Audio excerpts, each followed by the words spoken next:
కస్టమర్స్కి ప్రోడక్ట్ నచ్చితే కొంటారు లేదంటే లేదు. అసలు ఈ యూజర్ ఫీడ్బ్యాక్ ఏంది?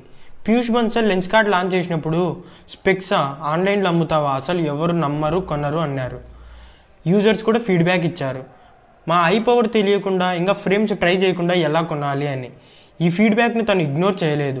ఈ ఫీడ్బ్యాక్ చుట్టూ కంపెనీ బిల్డ్ చేశాడు. 2013లో ఇంటికి వచ్చి మరీ మన ఐ పవర్ ఇంకా ఫ్రేమ్స్ ట్రై చేసేలా చేశాడు. 2016 వచ్చేసరికి యాప్లో 3D ట్రయాన్ అని పెట్టాడు, ఫ్రేమ్స్ని వర్చువల్గా ట్రై చేసేందుకు. ఈరోజు లెన్స్ కార్డ్ వల్లే ఇండియాలో చాలామంది స్పెక్స్ వాడుతున్నారు. యూజర్ ఫీడ్బ్యాక్ని కనుక కరెక్ట్ యూజ్ చేస్తే మన కంపెనీ చాలా బాగా డెవలప్ చేయొచ్చు. ఇది ఒక అన్ఫెయిర్ అడ్వాంటేజ్. కొన్ని కంపెనీస్కి 2-3 కోఫౌండర్స్ ఉంటారు. అసలు కోఫౌండర్ ఎందుకో చూద్దాం. ఆదిత్ పల్చా అండ్ కావేల్య బోహ్రా అని 2 కాలేజ్ డ్రాప్అవుట్స్ వాళ్ళ ఐడియా గ్రోసరీస్ ఇన్ 10 minutes అనే ఐడియాతో కంపెనీ బిల్డ్ చేశారు.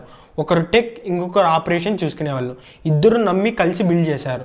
దీన్ని బట్టి చూస్తే కోఫౌండర్ అంటే జస్ట్ టీమ్ మెంబర్ కాదు, కాంప్లిమెంటరీ స్కిల్స్ ఉంటాయి.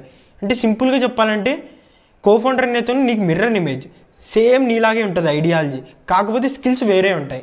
ఇంకా వై కాంబినేటర్ యొక్క రీసెర్చ్లో తెలిసింది ఏంటంటే ఒక ఫౌండర్ ఉండే స్టార్టప్స్ కంటే 2 కోఫౌండర్ ఉండే స్టార్టప్స్కి సక్సెస్ ఎక్కువ ఉంది.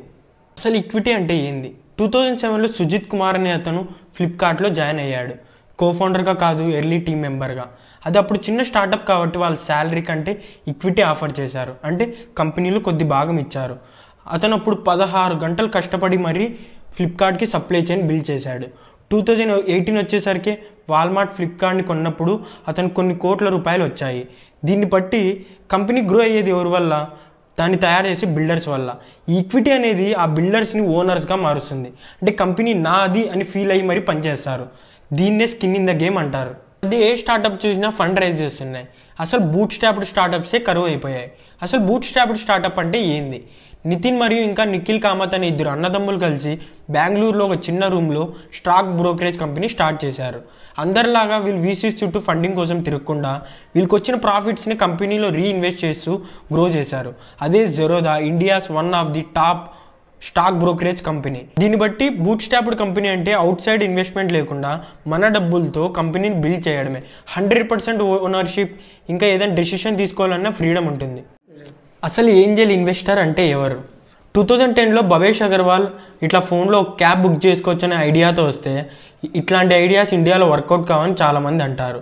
అప్పుడు Shaadi.com ఫౌండర్ అనుపమ్ మిట్టల్ మరియు రేహాన్ అనే వీళ్ళిద్దరు కలిసి కంపెనీ స్టార్టింగ్ స్టేజెస్లో ఉన్నప్పుడే డబ్బులు ఇన్వెస్ట్ చేశారు. అంటే ఈరోజు ఓలా అనేది ఒక $1 బిలియన్ కంపెనీ.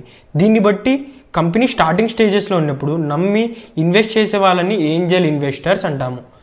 మిగతా ఇన్వెస్టర్స్ అందరూ కంపెనీ స్టార్టింగ్ స్టేజెస్లో ఉంది, రిస్క్ అంటే, ఏంజెల్ ఇన్వెస్టర్ మాత్రం పర్లేదు నేను ఇన్వెస్ట్ చేస్తా అని ముందరికి వస్తారు. ఇలా ప్రతి పెద్ద స్టార్టప్కి స్టార్టింగ్లో నమ్మిన ఎవరో ఒక ఏంజెల్ ఇన్వెస్టర్ పక్కా ఉంటారు.